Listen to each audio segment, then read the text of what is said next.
I'm going to try to learn two blot this morning, Mario. Okay. So when you finish the first one, stop for a second. I'll turn it off and then on again. I will.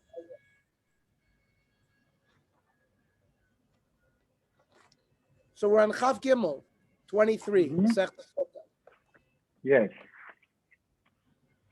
Mani Masnisim. Our Mishnah said that you could have a sukkah on a wagon or on a boat. So the Gemara asks, who is our Mishnah? Who's the author? The Gemara says, Rabbi Kiva, the Tanya. Ha'osa sukkah b'rosh asfina. Somebody makes a sukkah on a boat. Rabbi Gamliel poisel. Rabbi Gamliel says it's not kosher. Rabbi Kiva machshir. So therefore, it seems that our Mishnah, therefore, is a das yochid, only Rabbi Kiva. Ma'aser Rabbi Gamliel, Rabbi Kiva shayu bain besfina. Rabbi Gamliel and Rabbi Kiva were arriving on a boat. Omar Rabbi Kiva vasa sukkah b'rosh asfina. Rabbi Kiva built a sukkah on the boat. L'machar nashva ruach v'akarta. Next day, a wind came, blew it off. Omar Rabbi Gamliel, Akiva heichan sukkah. We'll say to Rabbi Akiva, where's your sukkah? You see, I told you it's not kosher. So is it true that our Mishnah is only according to Rabbi Akiva?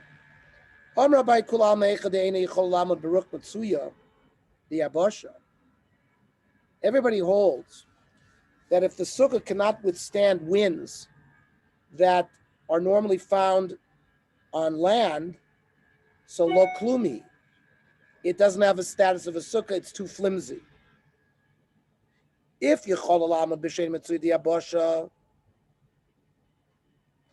sukkah can stand in a wind, like an ocean wind, that's a very strong sukkah. Ki pligi, the machlokas Rabbi Kiva and Rabbi Shmuel is, it can stand the normal land wind, but it cannot stand the ocean wind. Rabbi Gamliel sukkah diras kva be'inan. Rabbi Gamliel held you need not a diras aroy, a temporary dwelling, but the sukkah has to be built in a way that it's permanent.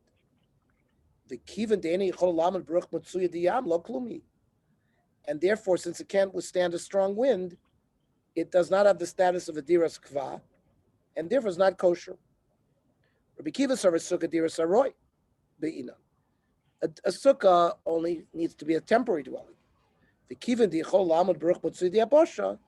And since it can withstand a land wind, that's enough, and that's why kosher.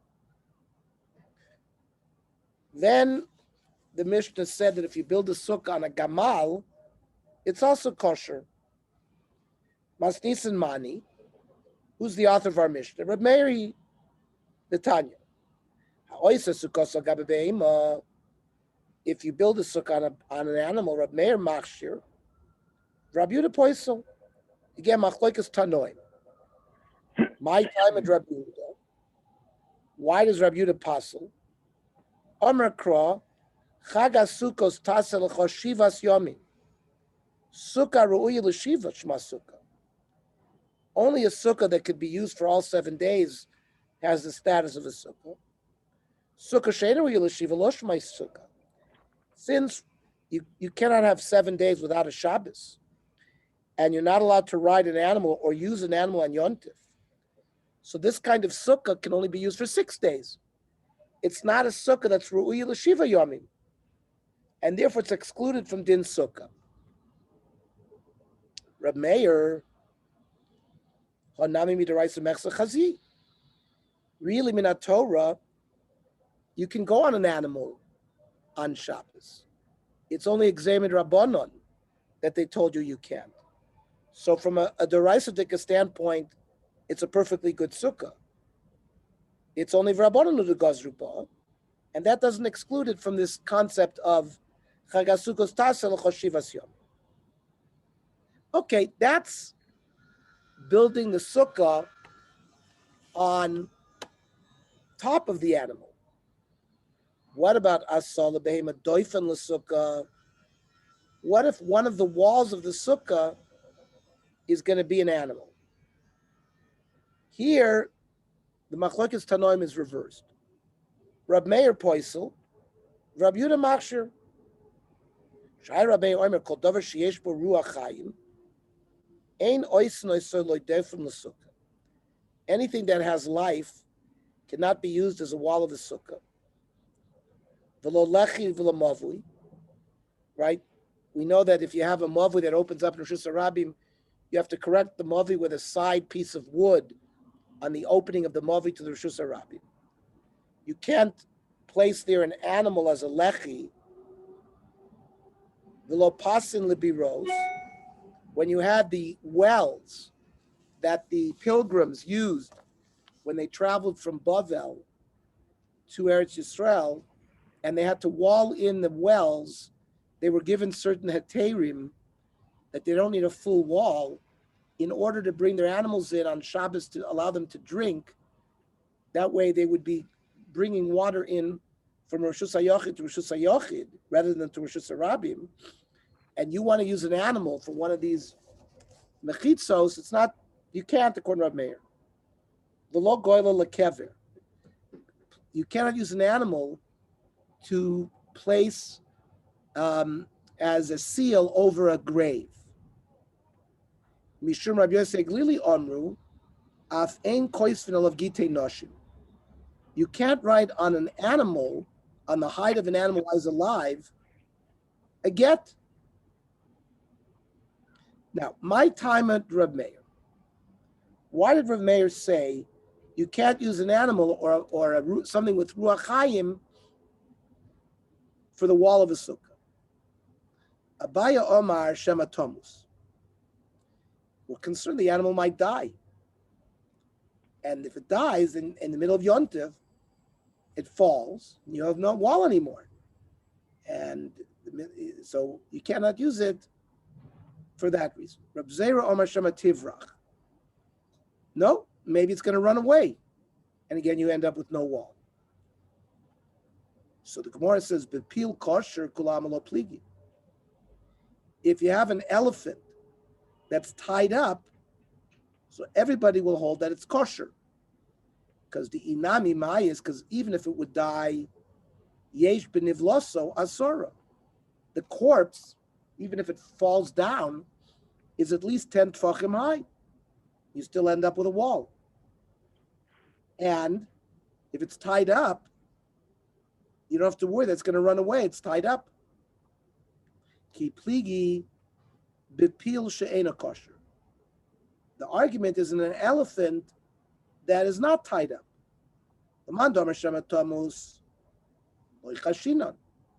Right? According to the Mandomer that says the reason why you can't use an animal because it might die, well, here it's no problem because even if it dies, then the veil of the animal will serve as the wall. But according to Rav Zera, who said that the reason you can't use an animal is that it might run away, here it's not tied up, so it would run away. So that would be an example where the machlokas has an afkamina. Yeah, if it dies though, it'd be makabel tumah, and it'd be also for a sukkah. Then if the animal died, then it'll be makabel tumah. Only schach has to be something that is not makabel tumah, not the wall. Oh. So it says lamanda megzer shematomus, manda omar, that says that the reason you can't use an animal is that it might die. Nechu shemativrach. Why isn't he concerned that maybe it'll run away? So it's going to be a problem. That it's not going to be kosher because it could run away. Ki pligi b'beima kshura. Not an elephant, another animal, a cow. We have a chashash that it might die, and then if it dies, the height of the vela is not 10 tfachim like an elephant. and then you would lose your status of a sukkah. Because you tied it up. But the Mandamar who says that it might run away, but it also might die. And for the Gemara, Misa lo shchich. You don't have to be geyser for that, because something dying is not something that is something that happens commonly. And Chachamim have a general rule that when something's not shchiach, they're not geyser.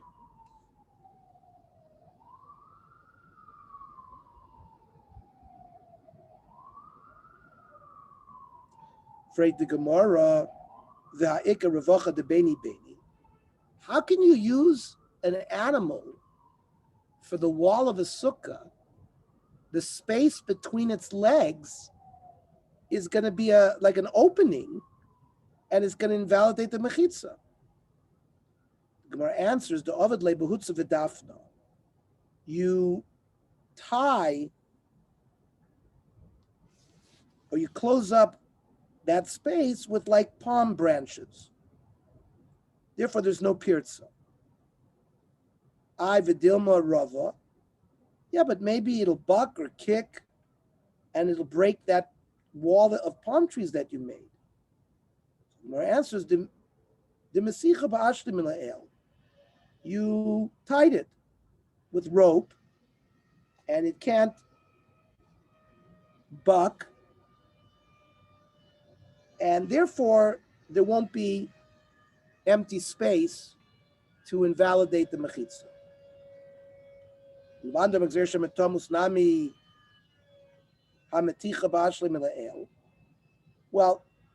that we were worried that if an animal dies, it's going to fall and it's not going to have the height of the sukkah anymore.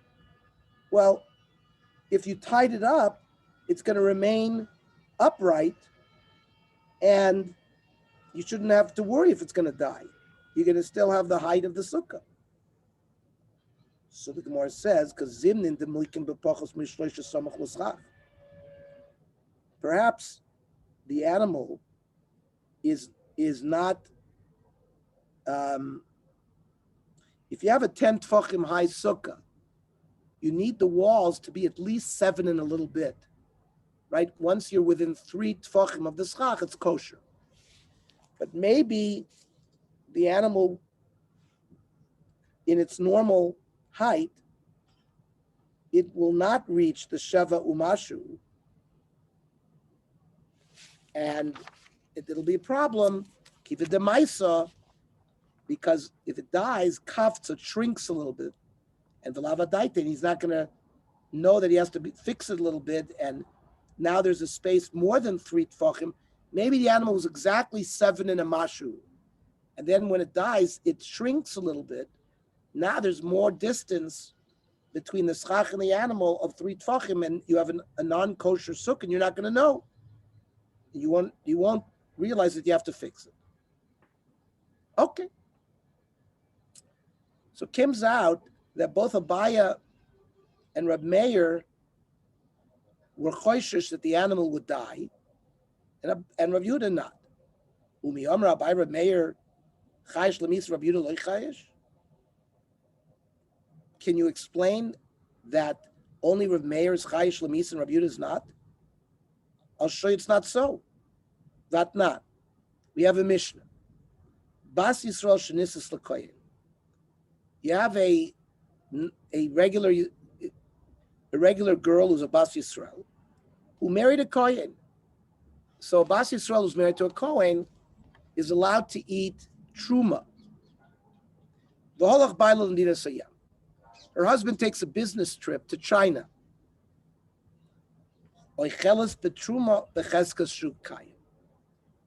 The wife back home gets to continue to eat truma with the chazaka that he's still alive.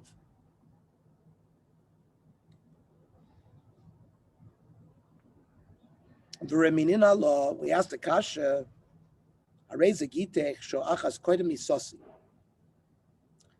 person wants to avoid his wife from falling to yibum, to his brother, because they have no children. and he goes, gives her a get that says, this get should be a get an hour before my death. The din is asur lechol betruma miyad. She has to stop eating truma immediately because there's a possibility that an hour from now he might die. And then, if that's the case, the get would be chal from the mafreya, and then they're not married anymore. So she has to stop eating truma right away.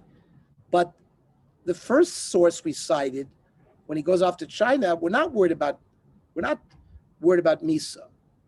And in the second baraisa, we are worried about misa. Amar Abai loy kasha, ha Rab Meir de lo chayish lemisa. The first case of going to China, where the wife can continue to eat truma, that's the sheet of Rab Meir, who's not chayish lemisa.